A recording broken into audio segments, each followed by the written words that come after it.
Sa Brazil, isa sa mga pinaka-successful na influencer ay si Rosa, na ang mga toy review videos ay may millions of followers. At ang nanay niyang si Dora ang nasa likod ng camera at ginawang parang studio ang kwarto ni Rosa sa bago nilang bahay na binayaran ng kanilang sponsors. Isang gabi habang nagdi-dinner sila ay may nag-doorbell at dumating ang kanilang mga kapitbahay na gustong magpakilala dahil kakalipat lang nila. At ang anak nilang si Lana ay agad nakilala si Rosa at nag-record ng short clip nilang dalawa sa phone habang tinatawag si Rosa na future best friend niya.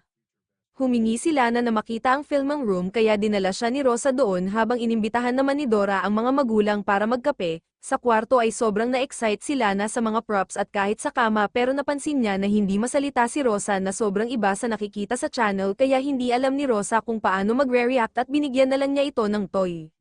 Mag-subscribe ka na at mag-like ng video para mas marami ka pang mapanood. Salamat. Samantalang sa sala ay ipinaliwanag ni Vera na siya ang president ng Neighbor Association at inimbitahan si Dora sa meetings dahil gusto niyang mas maraming babae ang kasama. Pero naging awkward si Dora at nahirapang makipag-usap kaya puro tanong ang galing sa kapitbahay at nang tanungin tungkol sa pamilya ay sinabi niyang silang dalawa lang ni Rosa.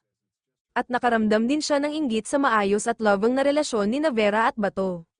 Makalipas ang ilang oras habang naghahanda si Dora ng perfectly decorated lunch ay ipinakita ni Rosa ang bagong set ng toys mula sa sponsors pero hindi siya masaya dahil hindi maganda ang mga ito kaya ipinaliwanag ni Dora na sadyang pinapadala ng companies ang mga hindi nabebenta para ma-promote at tumaas ang sales at nag-offer pa siyang i-cancel ang contract kung hindi masaya ang anak pero pumayag pa rin si Rosa na gawin ang video. Nang mapanood ito ni Lana ay napansin ni Vera na napakarami ng followers ni Rosa at sinabi niyang parang sobra na itong trabaho para sa isang bata pero si Lana ay gusto maging rich at famous tulad niya. Pagkatapos ay sinabi ni Vera kay Bato na siguradong malaki ang kinikita ni Dora sa channel ng anak dahil hindi niya maa-afford ang bahay kung teacher salary lang ang basehan habang sinabi naman ni Bato na hindi na dapat pakialaman ng private life ng kapitbahay. Kinabukasan ay pumasok si Rosa sa bago niyang school kung saan lahat ay nakatingin at kumukuha ng pictures at videos sa kanya at sila na pa rin ang friendly na gumabay sa kanya papuntang classroom kung saan nag-selfie ang mga bata at nagtanong ng kung ano-ano. Maya-maya ay dumating din si Dora bilang bagong teacher at nang mag-text sila na kay Rosa para imbitahan siya sa bahay nila ay nakatanggap din ng copy si Dora kaya nagkatinginan silang mag-ina bago sabihin ni Rosa na hindi siya pwedeng pumunta dahil may kailangan siyang i-film na videos.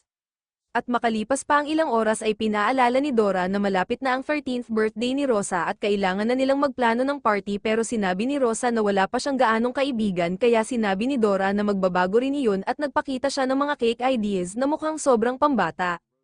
Habang pumipili si Rosa ng damit para sa party, kinuha niya sana ang isang dress na bagay sa preteen na matagal na niyang gustong isuot pero pinilit siya ni Dora na magsuot ng childish na princess dress.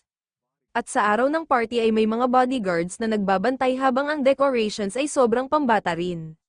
Gusto ni Dora na gawing video ang suot at buong setup pero gusto lang ni Rosa na mag-enjoy ng walang trabaho kaya nagkunwari si Dora na pumapayag pero binanggit niya kung gaano madi-disappoint ang kanilang followers hanggang sa ma-guilt si Rosa at pumayag. Nagsimula ang party at naging lively ito habang si Lana ay abala sa pagkuha ng maraming videos kasama si Rosa at napansin ni Bato na masyadong extravagant ang party para sa isang bata. Sinubukan niyang kumuha ng drink pero si Dora ang gumawa ng cocktail para sa kanya. Samantala si Vera ay palihim na pumunta sa kusina para mag-snoop pero nahuli ni Dora at nagkunwari lang itong humahanga sa decorations bago magtanong tungkol sa pag-invest sa channel ni Lana at kung paano hinahandle ni Dora ang finances. Pero pinatigil siya ni Dora at pinabalik sa party dahil hindi raw iyon ang tamang oras. Nang oras na para sa cake ay tinulungan ni Dora si Rosa sa pag-blow ng candles at ibinigay ni Rosa ang unang slice sa kanyang ina bilang simbolo na ito ang best friend niya. Matapos ang party ay pinainom ni Dora si Rosa ng gatas na may halong gamot at nang makatulog ng mahimbing si Rosa ay tinurukan pa siya ni Dora. Kinabukasan sa market ay nagkita sina Dora at Bato at inalok pa siyang ihatid. Habang si Rosa naman ay nahihirapan sa gym class dahil hindi niya mahuli ang bola at nahihilo siya hanggang sa bigla na lang siyang bumagsak kaya dinala siya sa hospital at kinuha na ng dugo para sa tests pero pagdating ni Dora ay agad niya itong inuwi. Nang gabing iyon ay pinainom ulit niya si Rosa ng gatas habang tinitingnan nila ang mga lumang larawan at nalito si Rosa sa isang picture ng kanyang 4th birthday dahil naaalala niyang kasama niya roon ang kaibigan niyang si Zoe na kapareho niya ng birthday pero iginiit ni Dora na 5th birthday iyon. Pagkatapos makatulog si Rosa ay nagsayaw si Dora sa closet habang nagsusukat ng iba't ibang outfit bago pumunta sa isang club kung saan siya uminom at nakipag-flirt sa mga lalaki hanggang sa may napili siyang isa at naging intimate sila sa isang eskinita. Pag-uwi niya ay napansin niyang umuulan kaya ginaysen niya si Rosa at pinilit itong lumabas para gumawa ng video. Kinabukasan sa school ay may teacher na nakakita ng video at napansin na madaling araw nagsimula ang ulan kaya hindi healthy nagising pa ang bata sa ganung oras pero sinabi ni Dora na editing lang iyon at hindi totoong ulan, habang ang school nurse naman ay binigyan si Rosa ng hospital login details para makita niya ang resulta ng kanyang tests. Gumamit si Rosa ng school computer para i-check ang results at nadiskubre niyang may severe hormonal imbalance at malnutrition siya. Kaya sobrang nalito at na-disturb siya at pinili niyang huwag sabihin sa kanyang ina. Pag-uwi niya ay sunod-sunod siyang nag-record ng videos at gusto na niyang magpahinga pero pinaalala ni Dora na kailangan pa nilang gawin ang promotional clips. Sinabi ni Rosa na may homework siya kaya si Dora na ang nag-offer na gumawa nito habang tinatapos ni Rosa ang huling video. Isang hapon sa school ay humingi ng tulong si Lana para sa pag-organize ng birthday party niya at nabanggit ni Rosa ang dati niyang kaibigang si Zoe kaya hinanap ito ni Lana sa social media pero bago pa nila makita ay dumating si Dora at pinigilan sila na parang may access siya sa lahat ng ginagawa ni Rosa sa phone. Pagkatapos pumasok ni Lana ay sinabi ni Dora na inimbitahan daw niya si Zoe sa huling party pero tumanggi ito at hindi niya sinabi noon para hindi masaktan si Rosa.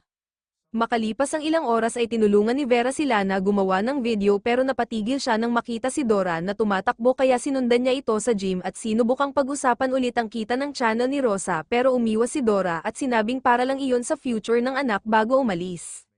Sa school naman ay ipinakita ni Dora ang video sa ibang teachers na parang proud work niya at nang tanungin siya ng nurse tungkol sa test results ay nagkunwari siyang alam na niya at agad umalis. Kinausap niya si Rosa ng pribado kaya nagkunwari si Rosa na nawala niya ang papel at nakalimutan sabihin. Nang tanungin niya kung may sinabi ang nurse ay sinabi ni Dora na anemia lang iyon na meron na siya mula pagkabata at kailangan lang ay adjust ang medication. Nang gabing iyon ay naghahanda si Vera ng surprise para kay Bato kaya pinanatili niya sila na sa kwarto habang si Dora ay binigyan si Rosa ng usual na gamot at umalis papuntang bar kung saan alam niyang naroon si Bato. Nagkunwari siyang nagkataon lang ang pagkikita at naginuman sila habang nag-uusap at inamin ni Bato na pagod na siya sa trabaho at minsan gusto na niyang tumakas sa lahat.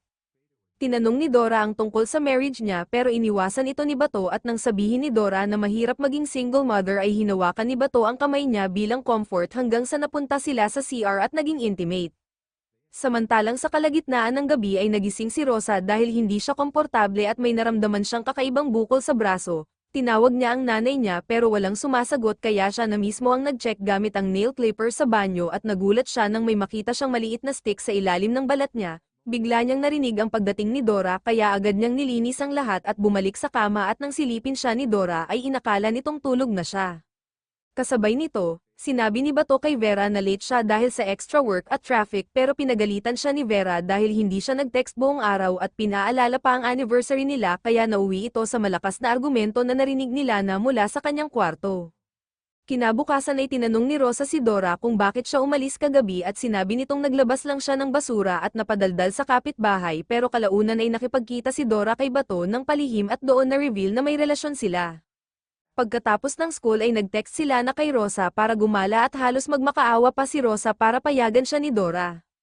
Habang naglalakad sila sa park ay kinuwento nila na ang away ng kanyang mga magulang at sinabi ni Rosa na maswerte pa rin siya kahit papaano dahil kilala niya ang kanyang ama.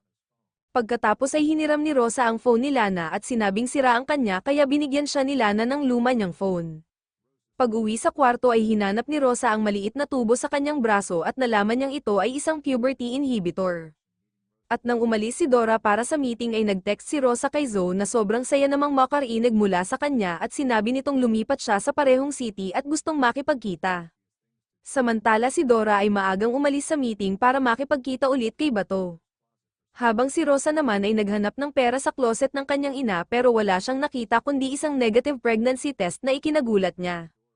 At nang biglang dumating si Dora ay agad siyang humiga sa kama nito at nagkunwaring namimiss niya ang ina kaya natuwa naman si Dora. Kinabukasan ay nagkunwari si Rosa na may sakit at sinabi ni Dora na huwag na siyang pumasok pero sasamahan siya sa bahay kaya pinaalala ni Rosa na 13 na siya at kaya na niyang mag-isa ng ilang oras. Pag-alis ni Dora ay agad siyang pumunta sa park para makipagkita kay Zoe na mukhang mas matanda na kaysa sa kanya. Nagkwentuhan sila at inimbitahan siya ni Zoe sa isang party pero sinabi ni Rosa na kailangan niyang magtrabaho at nang mabanggit ang school ay nalaman ni Rosa na magga-graduate na si Zoe, ibig sabihin ay 17 na ito at hindi posibleng 13 lang si Rosa. Dahil sa dami ng nalaman ay tumakbo si Rosa habang naaalala ang kanyang nakaraan, lalo na ang unang beses na hinawakan ni Dora ang kanyang braso at kinabukasan ay nagkaroon siya ng anemia. Nakarating siya sa school pero nawalan siya ng malay sa entrance kaya agad siyang kinuha ni Dora at inuwi. Pagkatapos ay nagtago si Rosa sa banyo at umiyak habang sinubukan ni Dora ipaliwanag na normal lang ang first period sa edad na iyon pero lumabas si Rosa at hiningi ang katotohanan. Biglang tumunog ang lihim na phone at nakita ito ni Dora sa bag kaya sinabi ni Rosa na sinira nito ang buhay niya at ipopost niya ito online kaya ikinulong siya ni Dora sa kwarto. Doon ay nag-breakdown si Rosa at sinira ang lahat ng kanyang dresses at decorations habang si Dora naman ay nag-text kay Zoe na nagpapanggap bilang si Rosa. Sinabi ni Dora kay Zoe na nag-away sila ng anak niya at gustong makipagkita ulit.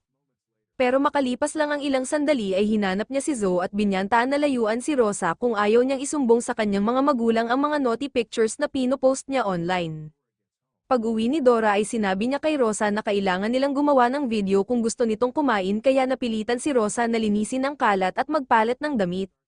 Pero habang nagre-record siya ay paulit-ulit siyang pinipigilan ni Dora dahil hindi raw sapat ang pagiging masaya ng itsura niya. At dahil sira ang maraming parte ng kwarto ay sa ibang sulok sila nag-shoot at nagsinungaling pa na nasa bahay siya ng kanyang ama. Matapos ang maraming ulit ay pinayagan din siyang kumain. Kinabukasan sa school ay sinabi ni Dora sa principal na nasa bahay ng ama si Rosa kaya absent ito ng ilang araw habang nilalandi pa niya ang principal para hindi na ito magtanong pa. Pagkatapos ng klase ay tinanong ni Lana kung okay lang si Rosa at ibinigay ni Dora ang parehong dahilan habang ibinabalik ang phone. Pero nang umalis si Dora ay chinek ni Lana ang lumang phone at napansin niyang deleted na ang lahat ng messages at sakto namang may dumating na message mula kay Zoe kaya sinabi ni Lana na nasa trip si Rosa pero agad itong sumagot na may mali sa sitwasyon. Sa bahay ay pinanood ni Lana ang bagong video at napansin niyang kakaiba ito kaya nag-text siya kay Rosa kung bakit hindi sinabi ang vacation pero si Dora ang sumagot na nagpapanggap bilang si Rosa at inulit lang ang kwento. Habang si Zoe naman ay nag-iipon ng screenshots bilang ebidensya. Kinabukasan ay nagtago si Rosa sa likod ng pinto at nang dalhan siya ni Dora ng breakfast ay itinulak niya ito para makatakas pero nahuli rin siya at muling ikinulong kaya napilitan siyang kainin ang nahulog na pagkain sa sahig. Sa school ay pilit nagtatanong si Lana pero iniiwasan ni Dora ang lahat ng tanong hanggang sa kinausap niya si Zoe at nalaman niyang hindi kailanman naging present ang ama ni Rosa kaya kasinungalingan ang sinasabi ni Dora. Nagkasundo silang bantayan ang bahay ni Rosa at narinig ito ni Vera. Samantala si Dora ay patuloy na nakikipagkita kay Bato at sinasabing dapat na silang tumakas. At nang umuwi si Bato ay nakita siya ni Lana mula sa bintana. Nang gabing iyon ay sobrang nalasing si Dora at sinuot pa ang accessories ni Rosa habang kumakatok sa pinto nito at tinatawag siyang walang utang na loob. Humingi ulit si Rosa ng katotohanan kaya inamin ni Dora na siya ang nagbigay ng medication at sinabing hindi naman siya sinasaktan nito. At nang tanungin tungkol sa ama ay sinabi niyang hindi niya alam kung sino ito. Pagkatapos ay ipinakita niya ang mga lumang larawan kung saan nalaman ni Rosa na may mga birthday siyang 2 beses ipinagdiwang at nang tanungin niya ang tunay niyang edad ay sinabi lang ni Dora na masama ang paglaki. Kinabukasan ay pumasok si Vera sa bahay ni Dora pero aksidente niyang na-trigger ang alarm at kahit sumigaw si Rosa para sa tulong ay nakaalis na si Vera habang nakatanggap naman si Dora ng alert sa phone at dali-daling umuwi. Pagdating ni Dora sa bahay ay nadatnan niya si Vera sa labas na nagsabing false alarm lang ang nangyari at nagpakita pa ng screenshot mula sa sariling cameras bilang patunay. Makalipas ang 2 weeks ay pumayag si Rosa na sumunod at gumawa ulit ng videos kapalit ng pagbabalik niya sa school habang si Zoe ay patuloy na kumukuha ng screenshots sa bawat video at ipinapasa kay Lana. At doon nila nadiskubre na may tinatagong secret messages si Rosa sa loob ng mga laruan tulad ng SOS. Kaya nagdesisyon ang mga bata na i-post ito sa social media gamit ang hashtag na agad nag-viral at umabot pa kina Bato at sa mga staff ng school. Kinabukasan ay nagising si Dora na punong-puno ng notifications ang phone at nang malaman ang nangyari ay galit niyang hinayla si Rosa sa buhok at pinilit itong maghanda para sa isang video kung saan sinabi ni Rosa na okay lang siya at tigilan na ang pagkalat ng rumors kaya naniwala si Lana at nagalit pa kay Zoe. Pero si Zoe ay dumiretso sa pulis at sinabi ang lahat dahil magkasama silang lumaki kaya alam niyang hindi posible na 13 lang si Rosa. Ilang oras lang ang lumipas ay lumabas na sa maraming news sites ang kwento tungkol sa ginawa ni Dora sa anak at nagsimulang makipag-usap sa pulis sina Vera. Ang principal, at ang school nurse, nang makita ito ni Dora ay agad siyang nag-empake para tumakas at doon na-reveal na may tinatagong safe na puno ng cash. Samantala ay natagpuan ni Vera ang sulat ni Bato na iniwan ng pamilya para sumama kay Dora pero habang nagdadrive sila ay huminto si Bato para bumili ng pagkain at sinamantala ni Dora ang pagkakataon para tumakas papunta sa bus stop at iwan siya. Habang nasa biyahe ay pinanood pa niya ang mga videos bago tuluyang i-delete ang buong channel. Samantala sa bahay ay nagtipon ng mga tao at awtoridad at nang buksan ni Vera ang pinto ay natagpuan ng paramedic si Rosa na walang malay sa kwarto at nang isakay siya sa ambulance ay kinuhanan pa siya ng pictures ng mga fans kahit may sakit. Sa kasamaang palad ay hindi na siya nabuhay at naging dahilan ito para kumalat ang hashtag na Save the Roses bilang paalala sa mga batang ginagamit para kumita. At makalipas ang ilang panahon ay makikitang masaya nang namumuhay si Dora sa bagong city at sinadya pa niyang magbuntis para magkaroon ng panibagong baby na gagawin niyang influencer.